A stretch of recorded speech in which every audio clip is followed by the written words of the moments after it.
Okay, this is the last lecture for our social problems class, and it's on chapter 16, War and Terrorism.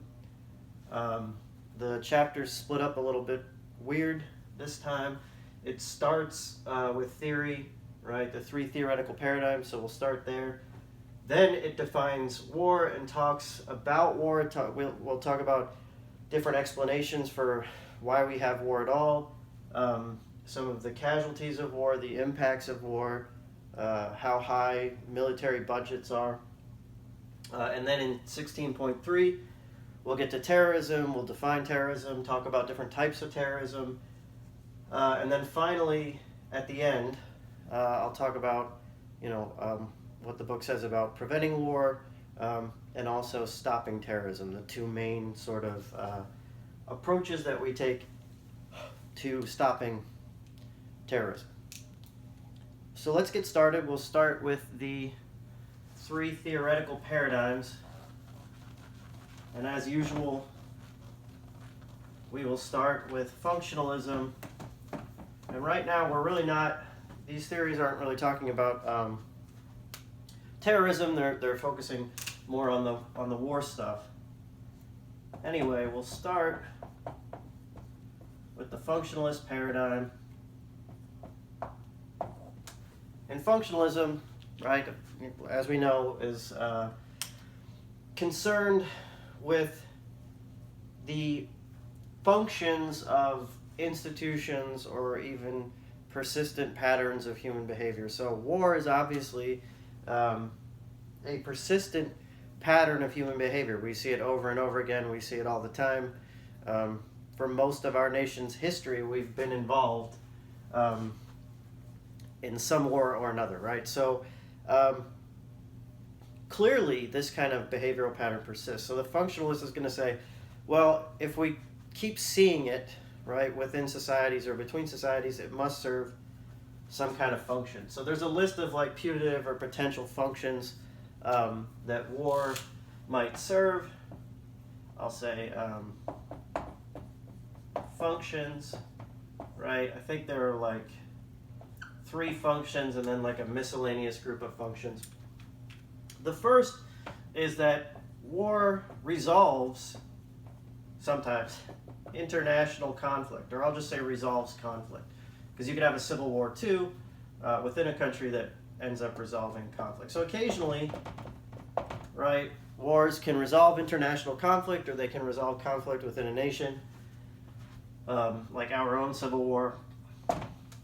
So that's one potential function of war as a kind of archetypal human behavior pattern, right? Another function is that war creates like in-group solidarity. Creates in-group solidarity, right? So oftentimes when a country is at war, it brings the people of that country together.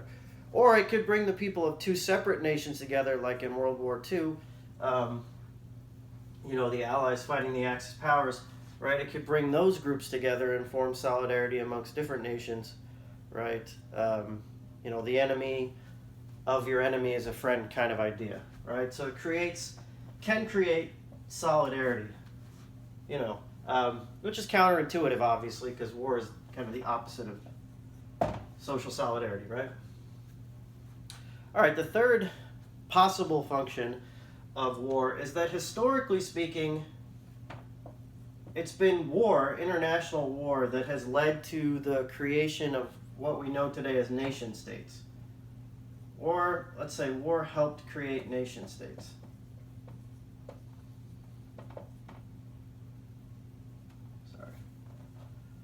War helped to create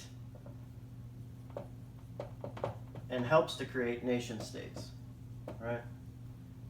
And these nation states, the nations that we know today across the globe, right? They're the basic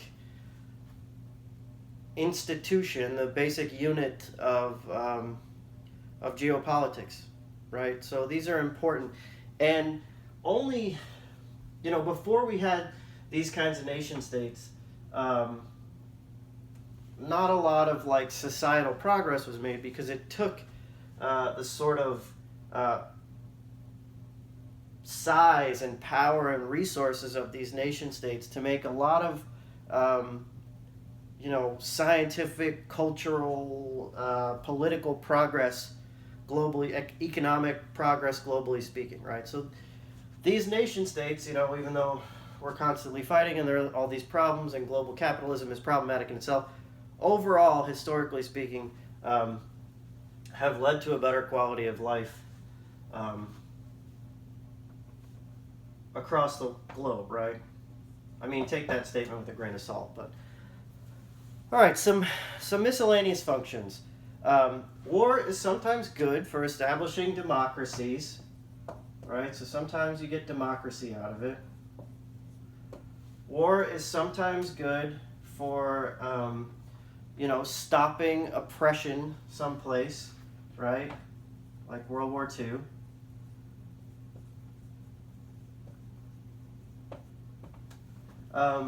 War is good for generating economic growth in nations sometimes, and maybe not so much war, but the defense industry, right? Weapons research, defense has helped lead to really significant scientific and technological, innovation and development. So I'll just put science and technology. They've been bolstered by humanity's unfortunate need to kill each other, right, and do all this weapons research, but we've gotten a lot of good out of that research, at least. So those are, the possible functions of war if we think that it can be functional. So let's move on to conflict theory. Obviously, the conflict theorist is going to disagree somewhat.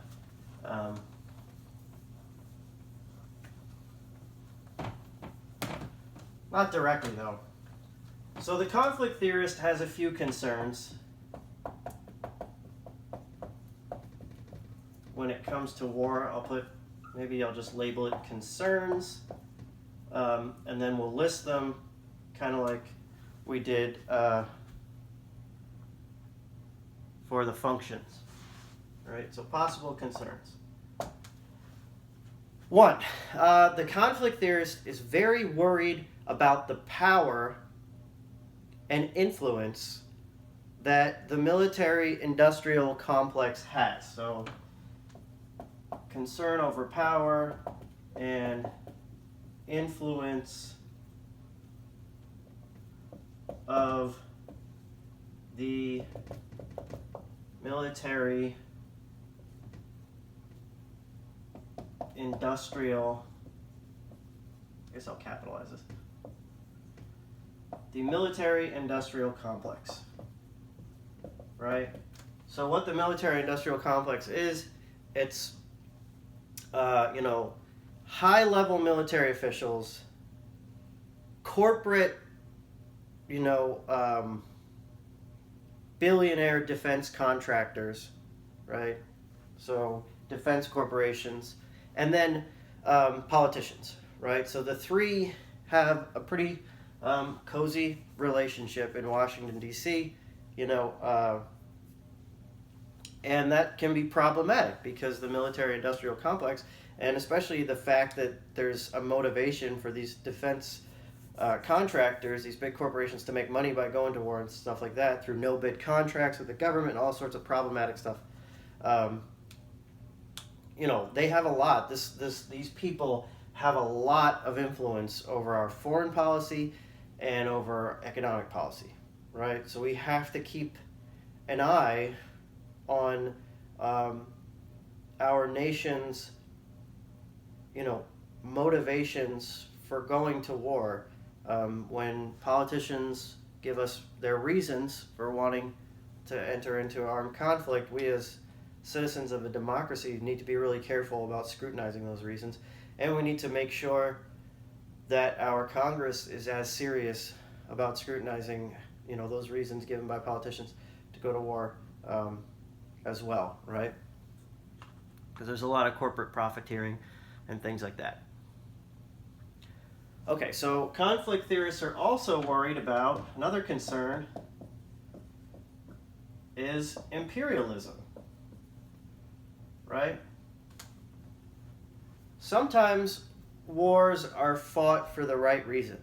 Sometimes wars are fought truly to extend democracy or to help, right, people who are being oppressed by a corrupt regime or dictatorship, right? Sometimes wars are fought for the right reasons, like World War II, at least partially, right? But oftentimes, wars are not fought, say, for, in defense for a nation's self-preservation, and they're not fought for extending democracy or for helping oppressed peoples. Rather, they're fought for, extending or expanding the interest of the aggressor nation, right? So rather than fighting them for the right reasons, a lot of wars are fought essentially to gain access to another nation's resources.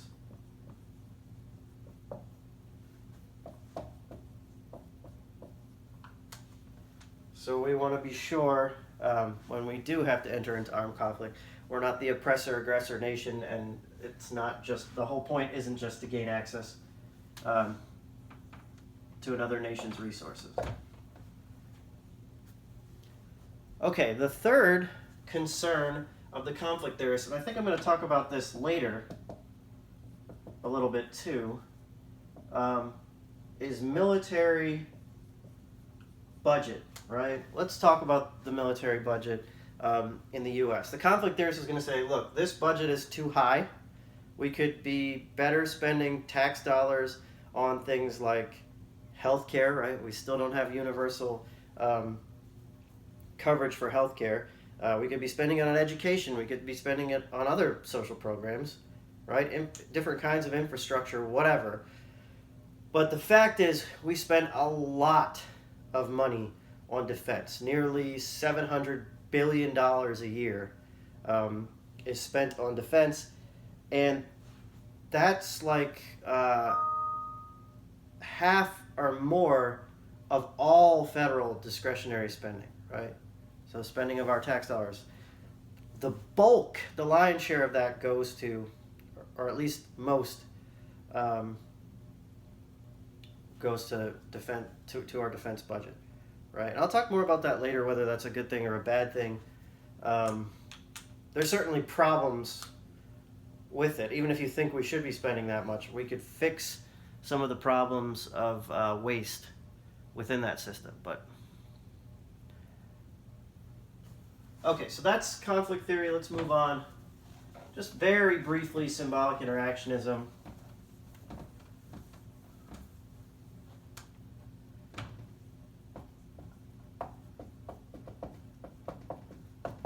So symbolic interactionists, right? They're interested in those micro-level interactions and the meanings that people exchange. So they're going to be interested in the perceptions, experiences, meanings exchanged of people in war, whether we're talking about the combatants or the non-combatants, civilians who are caught up in it, and how they communicate meaning at a micro level, right? This would be especially interesting if you went to a place like Afghanistan or Iraq, where we have members of the military trying to communicate meaning, often with, or sometimes without speaking the language, to civilians there and things like that. So symbolic interactionists would be interested in that. They're going to be interested at home. They're going to be interested in the signs and symbols that we use either in support of war, like flags and ribbons and things, or to protest war, like peace signs and different memes or whatever. They'd be interested in stuff like that. And then finally, with respect to war, and I guess you could talk about terrorism with this too, they'd be interested in framing. And I think we've talked about framing before.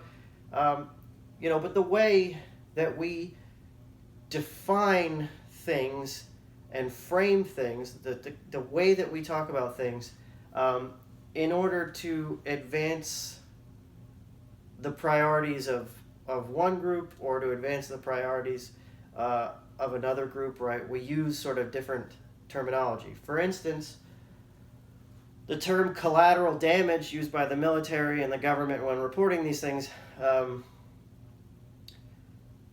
it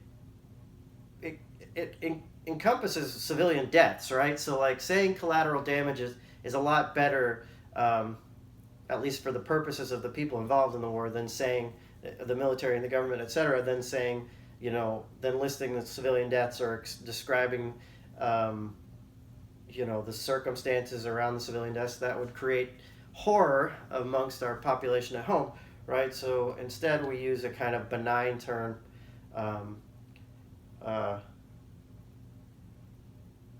like collateral damage, right?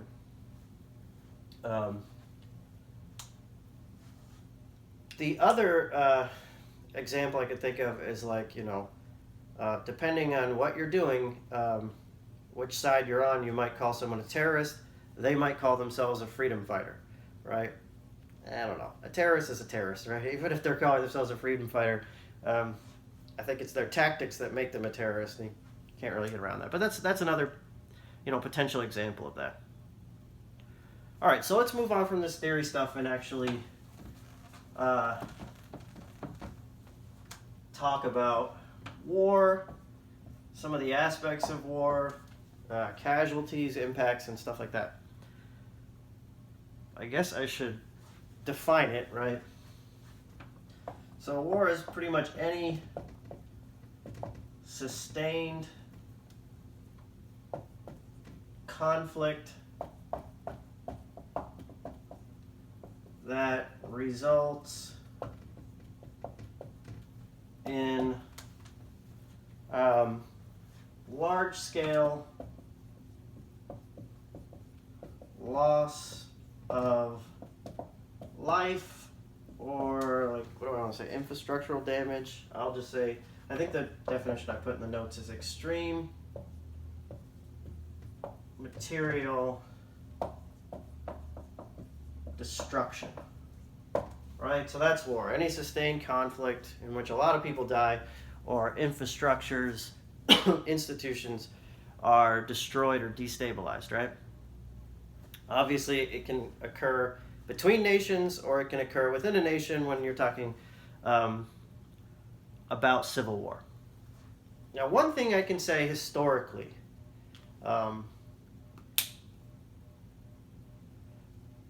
we are less likely as people to die in armed conflict than people used to be historically, right? So even though today we have weapons of mass destruction, we have atomic weapons, we've had chemical weapons for 100 years or so, right? We have biological weapons. We have really, really devastating weaponry. And I don't want to minimize that because that creates literally an existential threat to human beings, right? So that's bad. It's bad. But we're still less likely to die in armed conflict than people were in prehistoric times or than people were throughout the centuries, right? So if you go back to prehistoric civilizations, people were very, very likely to die in tribal warfare because tribal warfare at the kind of smaller level was very common, right? So people were really likely to die participating in armed conflict. Even skipping ahead, I think in the notes I mentioned like Genghis Khan's, it's in the book too, Genghis Khan's Mongolian wars of conquest, right? During those wars, 11% of the Earth's population was killed, right? That's a pretty big percent of the global population was killed in those armed conflicts, right? So that's a lot. I think World War II, everyone who died, soldiers, civilians, everything, amounted to about 2% of the population. So we have a decrease from there. And our contemporary wars, like Iraq and Afghanistan, have resulted in much smaller ratios as far as like loss of life, right? And we have the ability now, especially with drones and things, to do more targeted kind of assaults. So war just doesn't look the same as it did even World War I, World War II, where people were mowing each other down en masse with machine guns and things like that. It's different today. And so war overall, I hate to sound too positive, but war overall has become less deadly a thing over the course of centuries. So it's maybe one little positive note. Okay,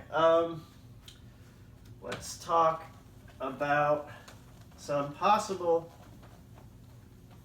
explanations for why war is such a persistent human behavioral pattern. So, explaining war. Some possible explanations. The first, possible explanation might be biology. Are we evolutionarily wired to kill each other, right? To be violent, to participate in armed conflict? I don't know. Possibly, right? We are animals, but there have been plenty of very peaceful civilizations, and moreover, you got to think like what we do with members of our military to create soldiers. Our military essentially re-socializes people, completely changes their identity, right? Through a process of re-socialization, and in order to make them into soldiers, to mold them into soldiers, and to mold them into people who are capable of killing other people, right? So I don't think everybody's just biologically designed to be capable of doing that. I think that's probably not the overwhelming explanation anyway. All right, war is a social phenomenon. War is social. It's decided by people with certain interests, right? And so there are reasons that people want to go to war and give to go to war, especially those with the decision-making power, with the power to decide that our nation, for instance, is going to war. So, politicians, military officials, corporate contractors who have a lot of lobbying power, those people figure out, our reasons or motivations, and they're going to war sometimes in their own interest, right? Sometimes we don't get great information as for why we're going, like with the Iraq War. There's a lot of kind of at least ignorance, if not straight up misinformation, right, and lies about why we were going.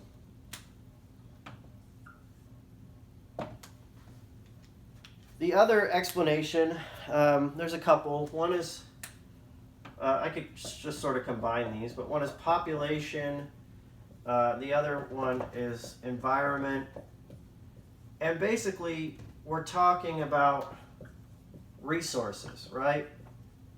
Nations often go to war over access to resources, right? So that's where population change and environmental change can come in. A population change, if you have a big population boom, population growth, that can create a need for increased resources, and you might end up going into war to access those resources. Or environmental change, right, can create scarcity. If you have some kind of problems that can create scarcity of resources. Scarcity of resources is another reason to get involved in a war, to access some other nation's resources, right? So those are a couple of potential.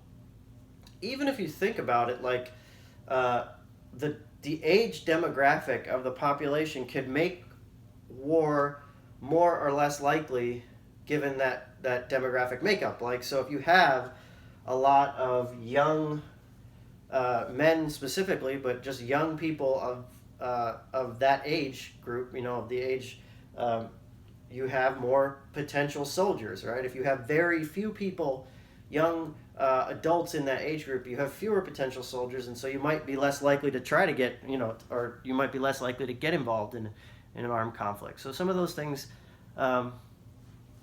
matter, right? And then finally, I'll just say ideology. Wars are fought, at least partially, right? I don't think this is always. I don't ever think it's the main motivation. I think that we talk about it like it's the main motivation, these ideological differences, but I think most of the time it's things like, it's economic motivations and access to resources and stuff like that. That's really the main motivator. But, we talk about ideological differences, and ideological differences create prejudice and hostility. So they could be religious differences, political differences, whatever. But those ideological differences create an environment where one side can demonize the other and vice versa. And so that certainly exacerbates the problem, if not straight up causes the problem, right? Okay, so let's start to talk about some problems with war. So I'll just kind of broadly label this casualties of war. So, over the course of the 20th century by itself, you're talking about tens of millions of soldiers dying in armed conflict, right? So obviously, soldiers in armed conflict are sort of the primary casualties of war, if you will. But there are other casualties of war, one of which is, unfortunately, civilians, right? Every time there's a war, there's going to be that quote-unquote collateral damage. There are going to be civilian deaths. And again, over the course of the 20th century, there's been an untold number of civilian deaths. I think there's some examples in the textbook, but you can go on Wikipedia and look up lists of war crimes and atrocities going back through history, and every single war has these horrific atrocities in which civilians, innocent civilians, non-combatants, women, children are slaughtered, right? It's horrific. It's difficult to read, but there are plenty of examples, right? So through things like carpet bombing, dropping atomic bombs, napalm fires, right, in Vietnam, machine gun fire, etc., there have been a lot of civilian deaths. And you could think about different atrocities like the My Lai massacre and things like that. But like I said, in every armed conflict, there are some civilian casualties, etc. The other casualties of war are not the soldiers that die in conflict, but the ones who are able to come home, right? So our veterans can be counted as another casualty of war because of the condition that they come home in and the problems that they come home to, right? So obviously a lot of vets are disabled physically or cognitively by being maimed, right, in war. But even more of those vets experience, psychological consequences of having been in war when they get home, right? And there's all sorts of problems for which our vets have like a disproportionately high rate of experience. Like obviously our vets experience PTSD, but they also have disproportionately high rates of substance abuse, unemployment, homelessness, you name it, right? There's a lot of problems for our returning vets. And, their spouses and their families share that fallout. They also share the burden of the problems that these vets have when they return home. And we just don't do enough for them. We don't help them enough. Our VA hospitals are Our VA in general is underfunded and overwhelmed. And I mean, compare that to that massive military budget I was talking about earlier. It's just a small piece, obviously, and we're not doing enough. And our VA hospitals are too far apart. Vets have to really fight for benefits that they're entitled to, right? I mean, we've had, like, the GI Bill after World War II was good. It helped returning vets get low interest rate mortgages. I think even like small business loans, college tuition. But we do not do enough for our veterans, and it's obvious that we don't do enough because they're in really bad shape, right? You can look at the numbers. Statistically speaking, they're a lot more likely than your average person to be homeless, to experience psychological problems, depression, anxiety, substance abuse, etc. Right? So we definitely need to do better with respect to that, especially if we're spending all that money on defense. That should be a piece of it, right? A better piece of it. Okay, another problem with war, this happens, so rape and sexual assault, right? Obviously, this happens as part of the atrocities of war against civilians, especially in times of war when you have high refugee populations, right? But it also happens within, unfortunately, our own military, right? So it's estimated that 1 in 5, right, members of our military has either been raped or sexually assaulted by another member of our military, right? That's a high estimation. Most of those are women, but only a very small percentage are reported, right? I think the book says 1/5 are reported, and then very few people are actually prosecuted. Very few of the perpetrators are actually prosecuted. So this is another problem within not only war, but within our own military that needs to be resolved.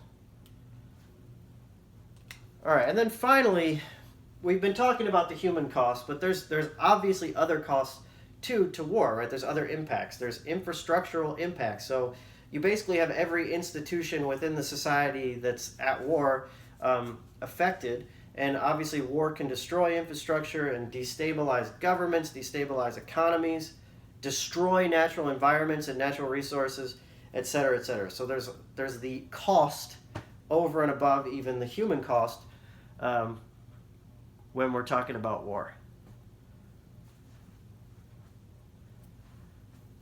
Okay, there is a section here on the military budget. I kind of already mentioned it a couple times.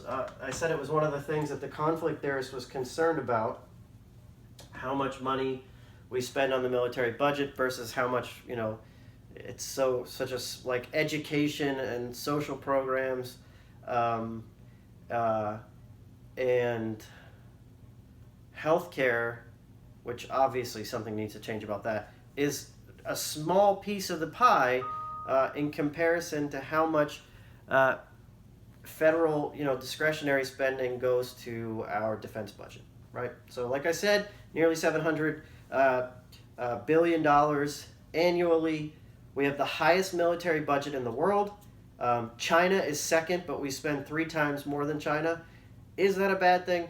I don't know. That sounds like a safe thing in today's world, but the fact is, like I said, there's a lot. These defense contractors have a pretty cozy relationship with politicians, right? And members of the, high-ranking members of the military and stuff like that. And so they often get these no-bid contracts. There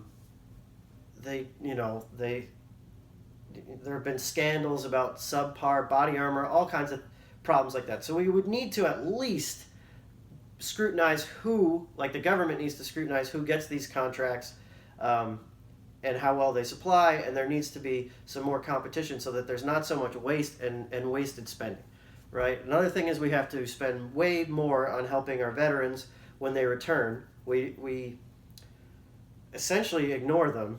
And then the other thing is, maybe it is, even then, still spending too much. We obviously have some problems with respect to healthcare and education and things, and we need to put more money into those as well, right? Another problem related kind of to our defense spending and things like that is that our weapons manufacturers, our defense contractors also export billions of dollars of weapons to other nations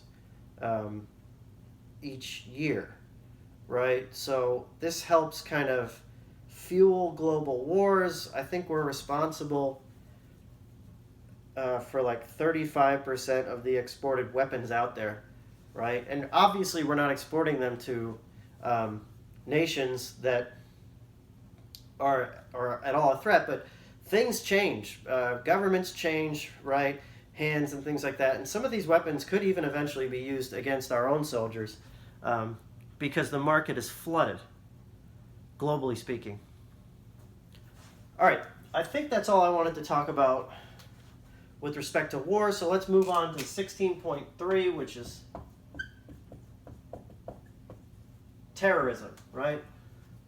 Kind of with COVID now, no one's thinking about terrorism. That's global pandemic is our biggest threat. But and you all are probably too young to remember, after 9/11, we were talking about terrorism constantly for years, right?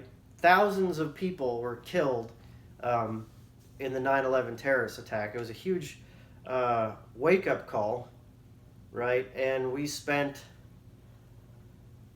so much money creating a system, right? A national security network, trillions of dollars fighting terrorism, and two separate wars related, etc. So we've taken it very seriously since then, and we've done a lot, and we've destroyed a couple different terrorist networks abroad, right? So, all right. So before I get into some of that stuff and how we prevent it and how we fight it, let me define it, right? And then we'll talk about the types. So there's basically two aspects or two kind of necessary and sufficient conditions for something to count as terrorism or acts of terror. It's the use of violence against public. So that's like the first part, the use of violence against a public. And it's in order to influence political, social, or cultural change, right?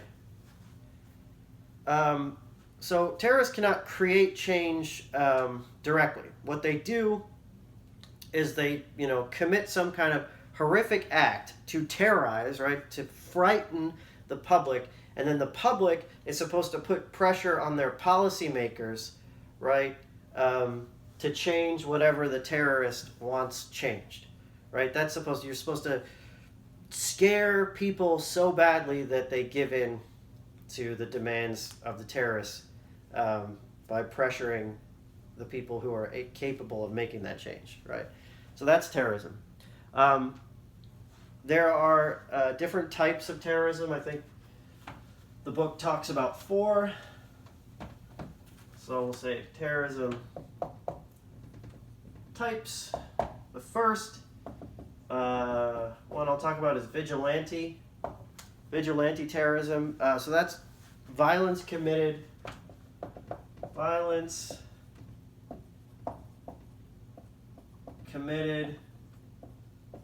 by private citizens against private citizens, right? So all these mass shootings that have happened for, white supremacists, because of white supremacists or Nazi motivations, right? Synagogue shut up and stuff. Those would be acts of vigilante terrorism. So mass shootings is a good example. The Boston bombings, right, during the Boston Marathon, those would be an example of a kind of vigilante terrorism. I'll talk more about that later because that's an example of the kind of terrorism that's the greatest threat to us today, namely lone wolf terrorism. But we'll talk more about that. The second one is insurgent terrorism. Right, so insurgent terrorism, that's violence committed by private citizens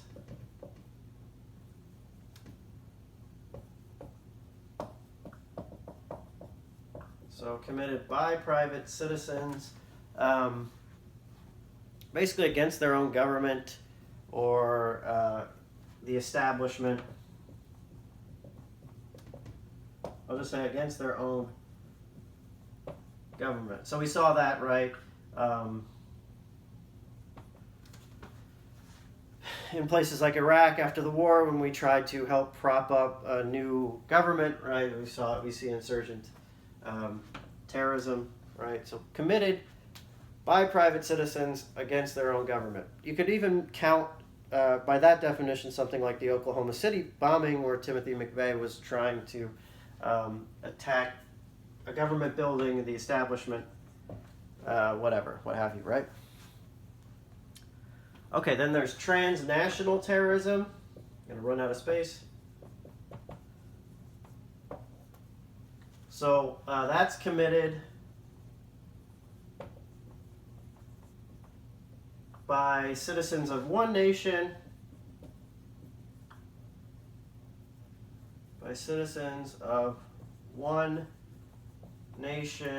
against citizens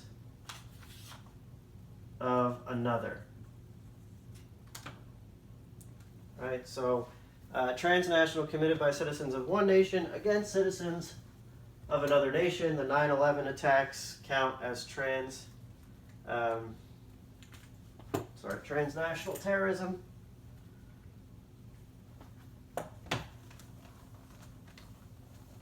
All right, and there's a fourth one, I believe.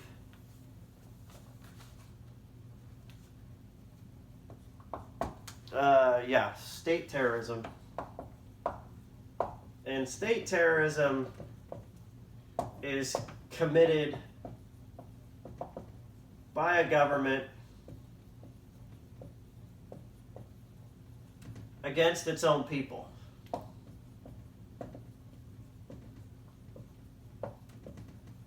So some of the horrific things that like Kim Jong-un has done in North Korea, those kinds of violent acts, even killing members of his own family, right? It's meant to scare the public into submission.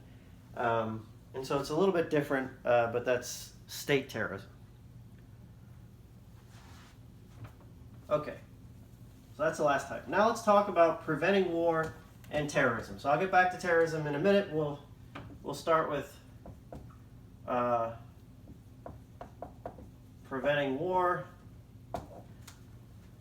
The best way to prevent war, right, is properly utilizing diplomacy, right? This is key.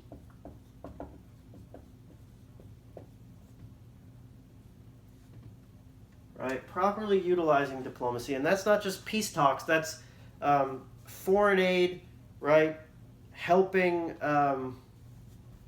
to mitigate problems of poverty, resource scarcity, oppression, right, at the global level. All these things to try to create an environment that's not ripe for armed conflict, right? And we have the State Department, we have a good system for diplomacy, but really, unfortunately, we underutilize that, and we are in the U.S. Quick to get involved in armed conflicts when we really should be doing more from the diplomatic side beforehand, right? Another big one is arms control. Right? And then the other one's just like, think back to the explanations we had for war. We, try to mitigate population problems, try to mitigate environmental problems that could lead to resource scarcity. You know, do what you can through diplomacy to mitigate ideological conflict, etc. Right? So those are ways that we can prevent war or mitigate the problems that often lead to war amongst societies. All right, let's talk then about stopping terrorism. Stopping or preventing terrorism.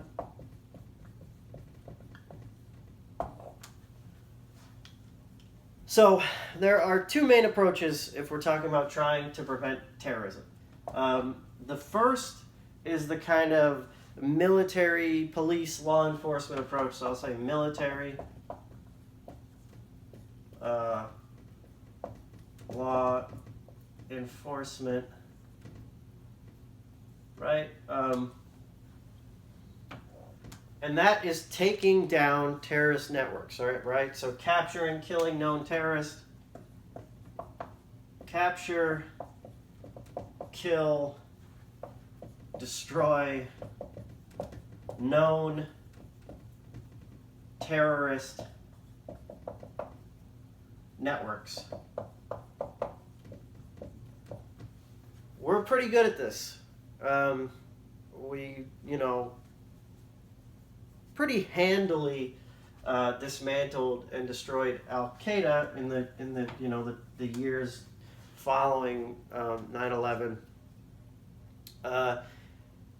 It took us a while to get Bin Laden, but like we've done a good job at finding and eliminating these known terrorist networks abroad, right? Their supply lines, their infrastructure, their camps, their facilities. We're good at destroying those things. And at home, we have, again, a national security infrastructure set up with law enforcement to try to prevent acts at home as well. The second thing, the second approach, we don't do as much, and that's called the structural reform approach. Right? And that's mitigating the problems in these places that sort of lead to terrorist ideologies taking hold or lead to extremism, lead to people being willing to engage in this, right? So try to eliminate the bad conditions, right, around the globe. Eliminate the conditions that give rise to extremism and terrorism, right? So try to eliminate those conditions that give rise to extremism because of discontent, because people in a place are discontent. So like this had not much to do with us, right? But like Arab Spring was, at least in some ways, beneficial for giving people, within some of those places that would be ripe for Islamic extremism, a political voice, right? And when people feel less oppressed, they're less likely to, be swayed by extremist arguments, right? So more foreign aid, more educational assistance, more diplomacy, those things can help mitigate extremism and terrorism, right? Again, like we don't do a great job at that. But what really is key is that these two approaches need to be sort of intertwined or combined, right? So the last thing I'll say about terrorism is, at least on U.S. soil, the greatest threat today from terrorism, right, is from lone wolf terrorism. It's like terrorists, people who are acting, right, sort of outside, any direct involvement with known terrorist cells or networks, right? People who are sort of acting on their own because they've been radicalized, right, by extremist propaganda, typically on the internet, right? And I'm not just talking about Islamic terrorism here. That's how it works for lone wolf Islamic terrorists like the Boston Marathon bombers. But I'm also talking about all the threat from white nationalist Nazi terrorism as well, because that works the exact same way. It's typically you have disenfranchised young males, right, who are radicalized by extremist propaganda, lies, ideology, typically online, and then they go off. They're sort of encouraged to do something, and then they go off and do something horrible, right? So that there's this sort of online sort of recruitment and provocation happening that's radicalizing people. So we need to be putting a lot of effort into seeing where young men are becoming radicalized and preventing that from happening, right? Trying to counter some of that propaganda and trying to have programs to de-radicalize people when they've become radicalized by either white nationalism or Islamic extremism or what have you. We need to have de-radicalization programs as well.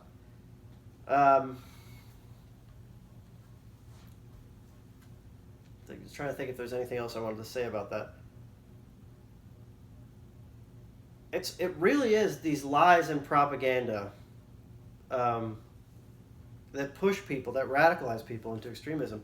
And if we can concentrate our efforts, it's relatively easy to prove that these are lies and that this ideology is based on complete misinformation and things like that. Terrorists act because they have this idea, right, that either our nation, our government, the establishment is trying to wipe their people off the face of the planet. If you're an Islamic terrorist, you think that the U.S. is trying to wipe Islam off the face of the planet. If you're a white nationalist terrorist, you're worried about whether Jewish people or liberals or something are trying to, or minorities are trying to wipe white people off the planet or whatever. It's ignorance fueled by lies and propaganda, conspiracy theories, etc. In both instances.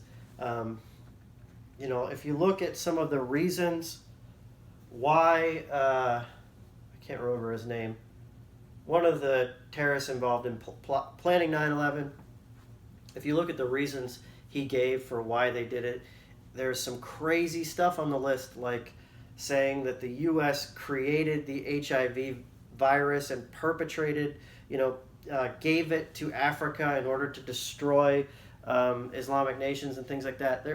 It's crazy conspiratorial lies. And if we can sort of combat that at the information level and de-radicalize people, that could be very helpful. All right, I think that's it for the lecture on war and terrorism. I will see you in the next group chat.